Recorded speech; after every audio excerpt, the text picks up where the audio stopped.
Hi, I'm Dan and welcome to Elements Dev Diary episode 66. Now today I've got the brand new form components to demo to you. Now they're not going to be in this week's beta, they'll be in a release very soon, but I want to show them to you and you can have a look at what they can do and get some of your feedback. We've still got a little bit more work to do on them, but they are really shaping up nicely.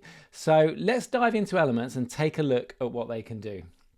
Now, this is a project I've set up as always, just with some example forms in it to show you what we can do. And then at the end, we'll build up a form of our own and you can kind of see how that all works.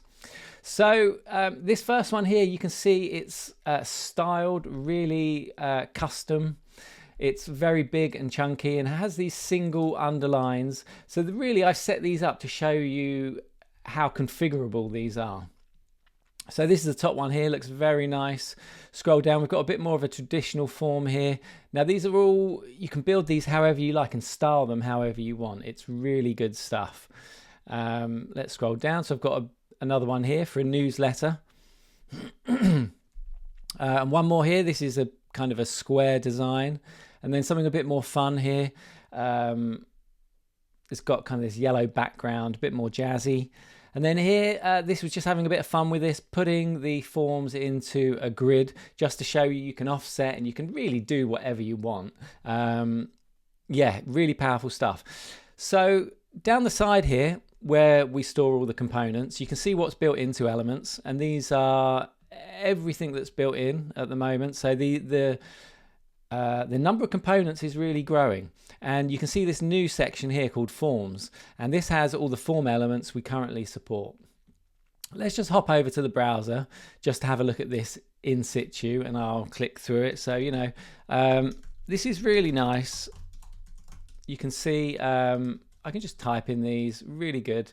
Got a nice chunky drop down here. This is obviously styled.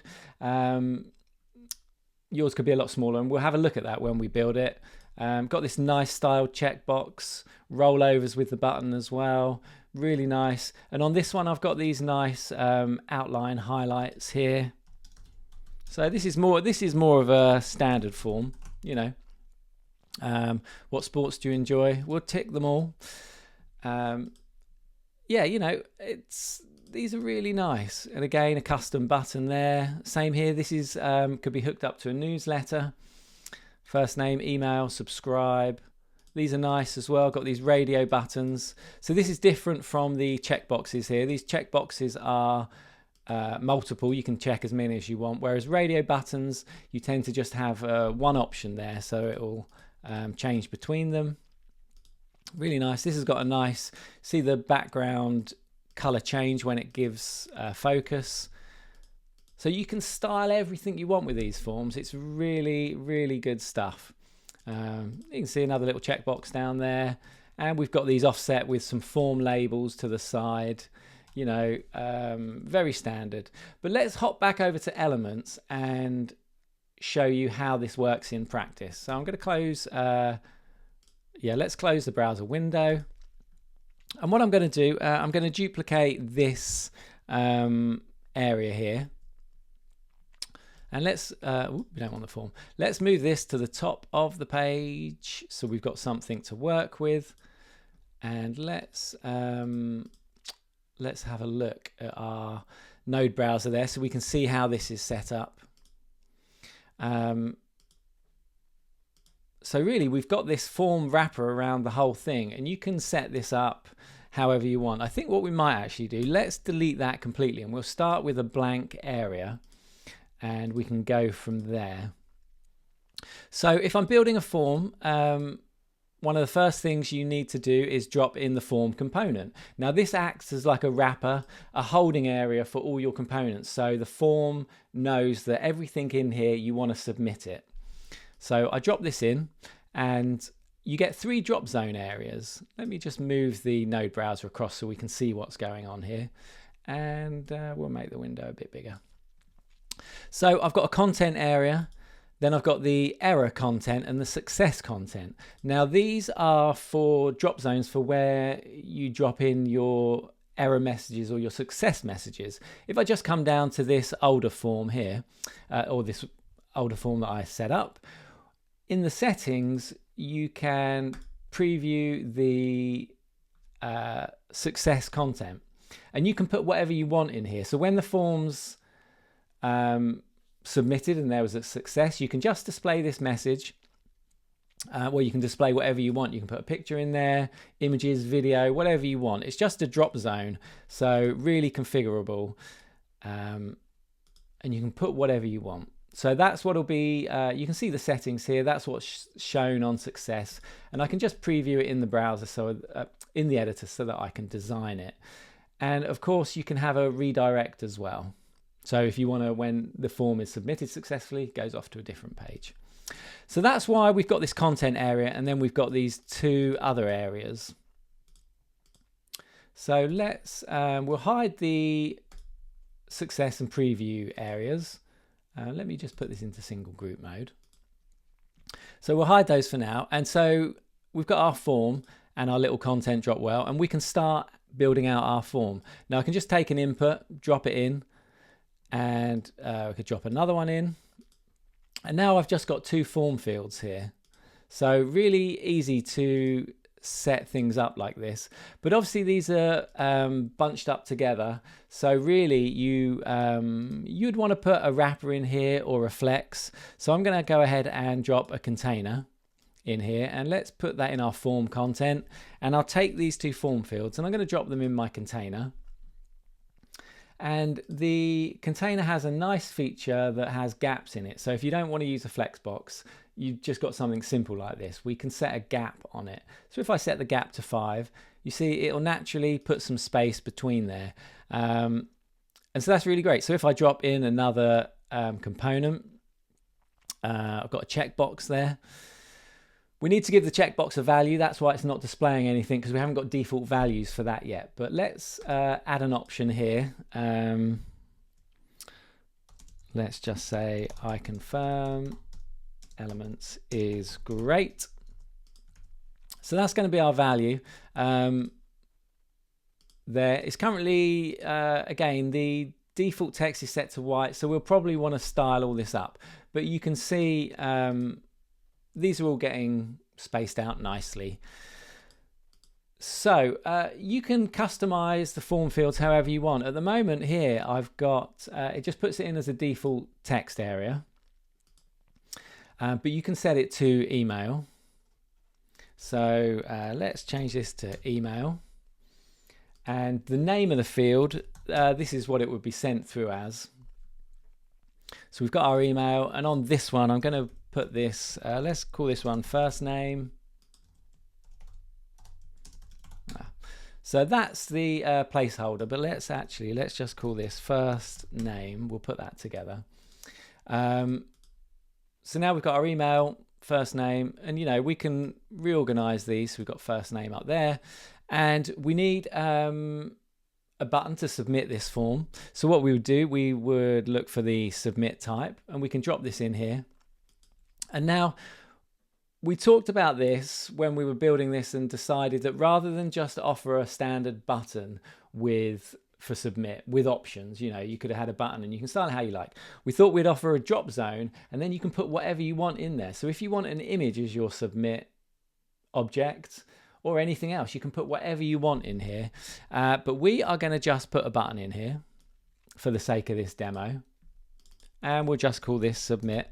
And this is a standard button, so you can style it however you want, the way you're used to styling things.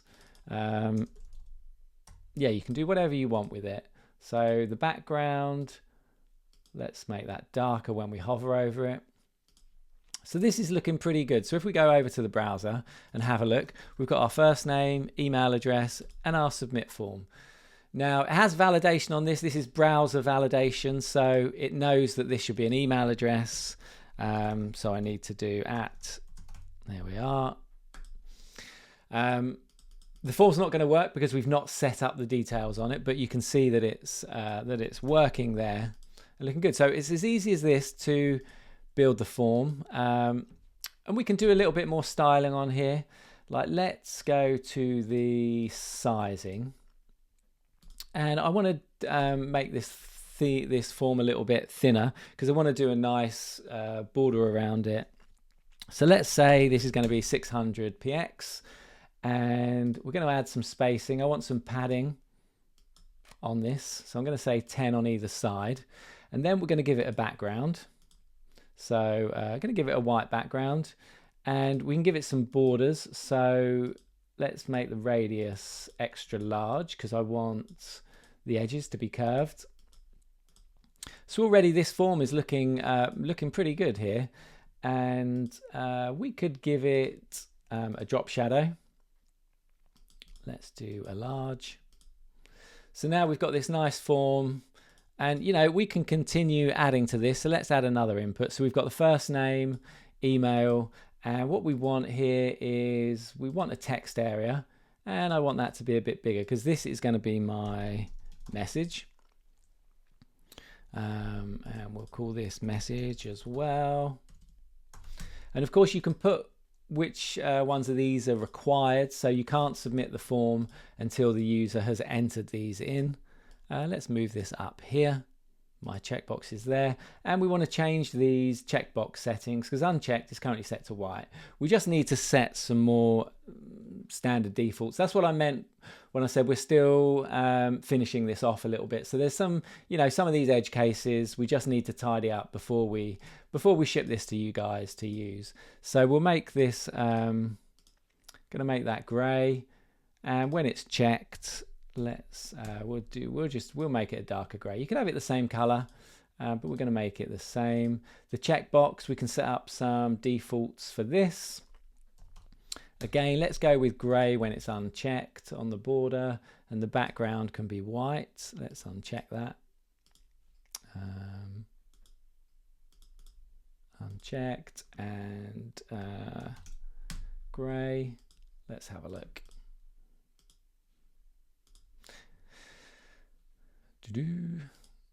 Yeah, so now when I click it, it goes blue, and the reason we, because I've got the checked colors there, and the reason we didn't see a border on this is because our border's set to nothing, but let's set it to 2.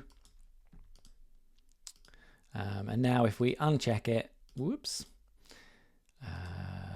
we'll need to set the background to white. There we are. Now let's have a look in the browser. So now when I check it, it goes blue. You know, and you can, like I said, you can really tweak these. We can set the radius to none, so it's square. So now we've got this nice checkbox. But you can see I'm really playing around with this and designing and making this form look how I want, and that is the beauty of it. You know, if I want to add some borders to these boxes here, we can go down to borders, and let's just put them on medium, just to give it a curve. Whoops. Nice. So now I've got my curved forms there. Yeah, so it's, you know, it's really easy to customize, and we can change the borders on this. At the moment it's on black. Let's go gray, and we'll come down on that a little bit, make it lighter there. So we've now got these light, so you can see this is really starting to take shape as a form now. And we could put some text in here, fill in the form, and we could make this a heading size. Let's make it larger. Yeah, this is looking really good. And what else have we got? We've got a select drop down, so we could drop this in here. And again, these are stylable, and this uses the collections feature that we introduced a few weeks ago. So this is really great. It means you can see how the menu looks, and what we can do, we can just add some options here. So we'll call this option 1, value option 1, option 2. And I'm just adding records here. This is like adding records to a database, nice and easy. So I've got 3 options, and I could add as many as I wanted in here. But yeah, how cool is that? It's just that easy, and we can lay this out however we want. You know, we can add flex boxes in here, and if we want to show, if we want to put multiple things in here, let's put another flex box in there and change the layout to row. And now they're both next to each other. And we, you know, I could go through here and tinker with all the settings and get it looking right. But this is how easy it is to build forms in Elements. Now, let me just the settings. Here we are. Email. Let's do this as last name, and we'll do this as last name there.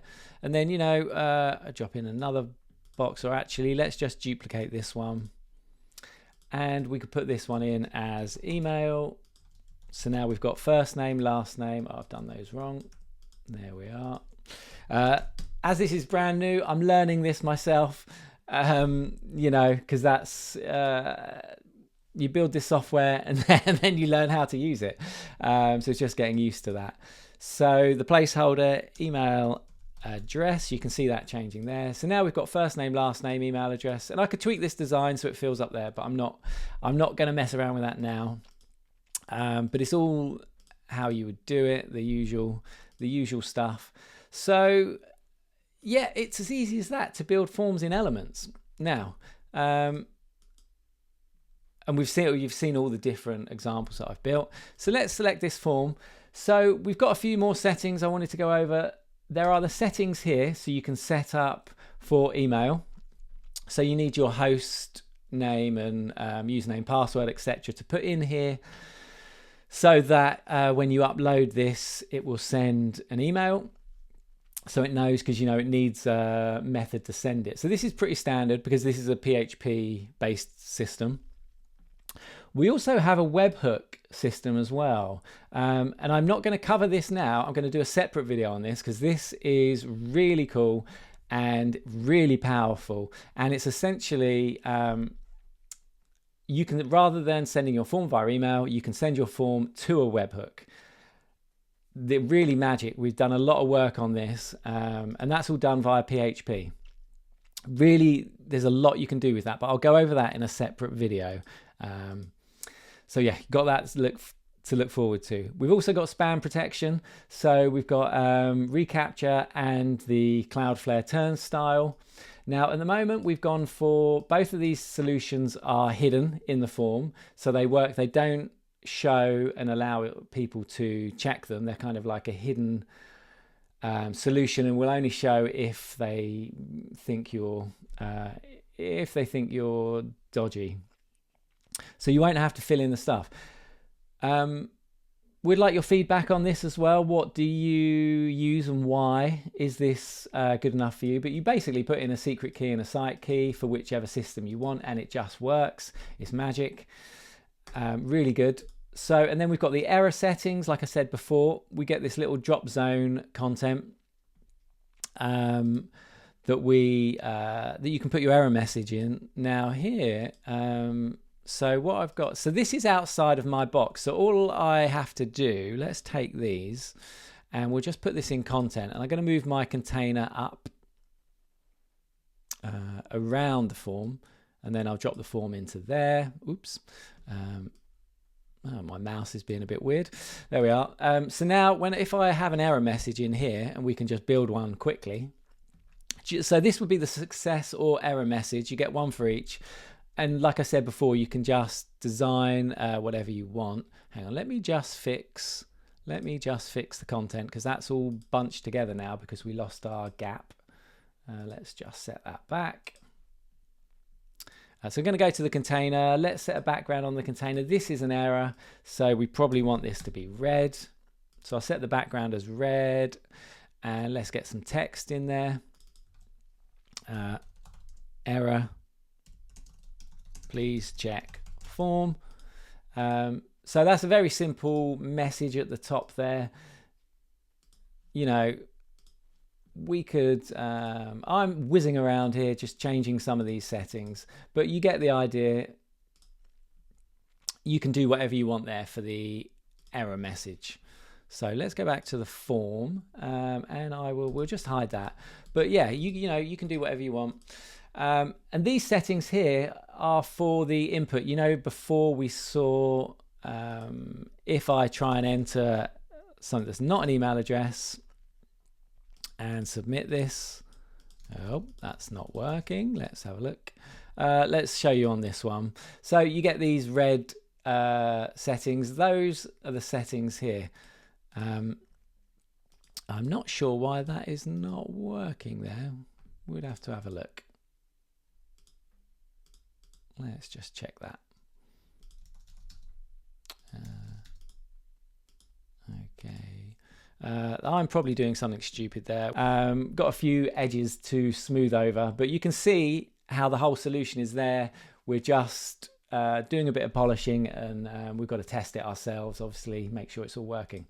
So there you can set up the errors and the colors and whatnot. And then on success, you can say show content. So you can show a success message or image, whatever you want. And then or you can do it on redirect. So when it's successful, it goes to another page and you can link to anywhere. So it's a really good solution. And you can see here, we've got attachments, we've got checkboxes, we've got labels like these are proper labels for form elements, which is good for screen readers, etc.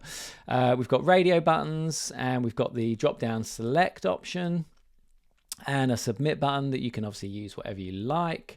And on these radio buttons, this is one thing we added because I was building this format and I thought, well, this is great, but actually, what if I want them horizontal? So we added a little option for that, which makes a lot more sense. So now you can do these, easily change these between vertical and horizontal. So lots of nice options to play with here. And I hope you can see how you just build this stuff up like you would with a design, which is amazing because you can just add as many fields as you want, make these forms as complex as you want, as much stuff. Really, really flexible. So that's a quick tour of what you can do with the forms and kind of how they work, and you can see all the different styles. So that's it for this video, and then I will do another video where I'll show you how the webhooks work, because that's really exciting, and the kind of solutions you can build with that and why you might be interested in that. I will say the webhooks are quite advanced and they are only on the Pro tier. So if you are on the Pro plan and you think you know what webhooks are and you think you might want to use them, then the next video will be for you. But I'll go over that in more detail and you can have a look. All right, thanks for watching this one. And yeah, hope you like what we're doing with the forms. We think they're really awesome. I certainly like them. So I hope you dig them as well. Let us know what you think. Is there anything we've kind of overlooked and missed? Like I said, we're still working through these, but is there anything glaringly obvious that you guys think, I really need this, but it's not in there? Can't promise we'll add it, but yeah, as always, give us your feedback. Let us know what you think. And this will be shipping in a new build soon. It's not going to be this week, hopefully next week. We'll see how we get on and see what your feedback's like. All right. Thanks for watching this one, and I will see you very soon. All right. Cheers. Bye.